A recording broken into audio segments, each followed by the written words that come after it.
एही भारत वर्षरे छंती जन्म हुई एहांकर नाम आजी पुराण घोषई कलिजुगे एही लीला होइला घटन गुप्तरे होइला एहा न जानिले जन नित्य नुहई अनित्य अखिल जगत नित्य गुरुदेव ब्रह्म एकमात्र सत्य पृथ्वी होइछि रक्षा तांकर कौशले एके एके बखाणुछि तुम्भ आगे भले। तेणु एठारे भविष्य मालिका शास्त्र रे अति सुंदर भाव में वर्णना कराई एही भारत वर्षरे से महापुरुष बा से गुरु जन्म नहीं तांकरी नाम को ही आज शास्त्र पुराण घोषुअछि। कली जुगरे एही लीला खेला घटनावली घटिब अति महागुप्तरे घटिब जन जगत केही जानी परिबे नाही बोली एठी वर्णना कराई। ए अखिल जगत अनित्य अटे अनित्य अखिल जगत मध्यरे गुरुदेव स्वयं नित्य पुरुष अटंती नित्य गुरुदेव ब्रह्ममय पुरुष एकमात्र सत्य देवता अटंती बोली एठी वर्णना कराई। आ पृथ्वी तांको कौशल रे रक्षा पाइछि। ए घोर कलिकाल महापापरे डूबी जाउथिबा समय रे से एक साधारण मानव रूप रे आसी स्वयं महामानव महाप्रभु श्री जगन्नाथ को निज श्रीअंग रे प्राप्ति करिसंती ओ पृथ्वी को निजर कौशल रे रक्षा करिसंती बोली एठी अति सुंदर भाव में वर्णना कराई। अधिक कहिबी किस से विषय मान जान से श्रीगुरु केबे नुहई सामान्य परमाणु सूक्ष्म ठारू जथा सूक्ष्मतर स्थूल ठारू सेही गुरु स्थूल अटे घोर। तेणु एठी आहुरी वर्णना कराई जे परमाणु सूक्ष्म ठारू मध्य से गुरुदेव आहुरी सूक्ष्मतर अटंती पुणी स्थूल ठारू मध्य गुरु आहुरी स्थूल घोर अटंती बोली एठी वर्णना कराई।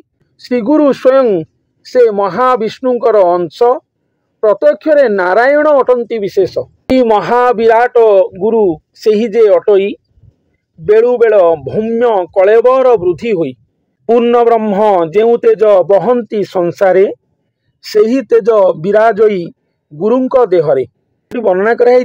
से गुरु स्वयं महाविष्णुंकर अंश अटंती आ से प्रत्यक्ष निजे नारायण से जदिओ साधारण रूप से जन्म नहीं जदिओ से जड़े भक्त रूप से जन्म नहीं एभली भाव में उपस्थापन करा भविष्य मालिका शास्त्र रे किंतु से आउ कहीं नुहति स्वयं महाविष्णुंकर अंश बोली एठी कहुई। आ से श्री महाविराट गुरुदेव अटंती जहाँकर भौम्य कलेबर बेलु बेल वृद्धि होती बोली एठी वर्णना कराई। आ पूर्ण ब्रह्म जो तेज बहन करती पूर्ण ब्रह्म कहले स्वयं श्री जगन्नाथ महाप्रभु पाखे जो तेज थाए जो तेज को स्वयं से बहन करिथांती सेही तेज को गुरु धारण करिथिबे बा गुरु सेही भली तेजरे तेजियान होइथिबे बोली एठी वर्णना कराई। तेणु एठी महाप्रभुंक सहित तांको समान रूप में वर्णना कराई किंचित सान बड़ रूप में एठी वर्णना करा जाय नहीं। सेही श्री महाविराट गुरुदेव स्वयं भगवानकर प्रत्यक्ष तेज को धारण करिथिबे बोली एठी कहुई। अति सीधा सड़क भाव में कहले जेहेतु स्वयं पूर्ण ब्रह्म से मनुष्य अंगरे आसबे कलिजुग अंतिम समय बेलू आ से मनुष्य जड़े गुरु होइतिबे से जेहेतु गुरु होइकी आसबे और निजर महाप्रेम भक्ति रे स्वयं भगवान को धरापृष्ठ को डाकी आनिबे प्रेम निवेदन करी तेणु तांको कौशल रे एही हला तांको कौशल कौशल कहले आउ किछि नुह कौन सी छंद कूट कपट छलना ए सब को कौशल कह जाए नहीं। एठी कौशल यह कहुई जे से निजठू स्वयं भगवान को ही बड़ करेंगे जदिओ से स्वयं महाशक्ति आसीथिबे किंतु से जदिओ महाशक्ति होइथिबे किंतु से महाविराट से जो महाप्रभु तांको ही से विराट करेंगे ओ महाप्रभु को प्रेम डाकरा देवे तांको महाप्रेम भक्ति रे संतुष्ट होई स्वयं महाप्रभु धरापृष्ठ को ओह्लाई आसबे। तेणु जेहेतु स्वयं महाप्रभु धरापृष्ठ को ओह्लाई आसबे तेणु ये घोर कलिकाल महापापर जदिओ धरित्री को डुबई थिबो तेणु आउ किछि फरक पड़िबो नाही। स्वयं पूर्ण ब्रह्म निजर पद्मपाद धरापृष्ठ रे थापिबे तेणु स्वयं भगवान जेतेबेले निजर पद्मपाद धरापृष्ठ रे थापिबे आपे आपे ही कलिजुग अपसरी जीव कलिकाल ध्वंस होई श्री सत्य जुग आसीबो। तेणु एही कौशल से रचना करिवे। तेणु कौशल कहले एही प्रेम कौशल तांकर स्वयं भगवान को धरापृष्ठ को डाकी आनी स्वयं भगवान द्वारा ही ए धरित्री को से उद्धार करिवे आउ काहा द्वारा नुही। सेतिपई 33 कोटी देवादेवींकर किछि आवश्यकता ही कलिजुग अंतिम समय बेलू पड़ो ना बोली वर्णना कराई। केवल गुरु आराधना धरापृष्ठ रे चलिबो कारण स्वयं भगवान निराकार ब्रह्म गुरु अवतार ही आसबे। गुरु पूजा अर्चना रे पृथ्वी कंपी उठिबो और समग्र विश्ववासी गुरुंकर भक्ति आराधना करी ही भवसागर तरी जिवे। किंतु गुरु निजर कौशल रे ही पृथ्वी को उद्धार करिवे, जगत भगत को उद्धार करिवे।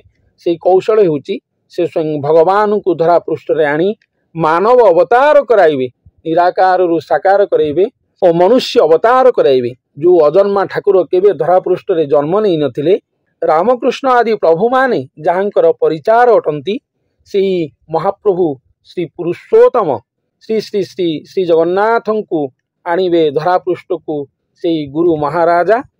तेणु तांको कौशल रे धरा उद्धार पाइयो बोली एठी अति चमत्कृत ढंग रे वर्णना कराइछि।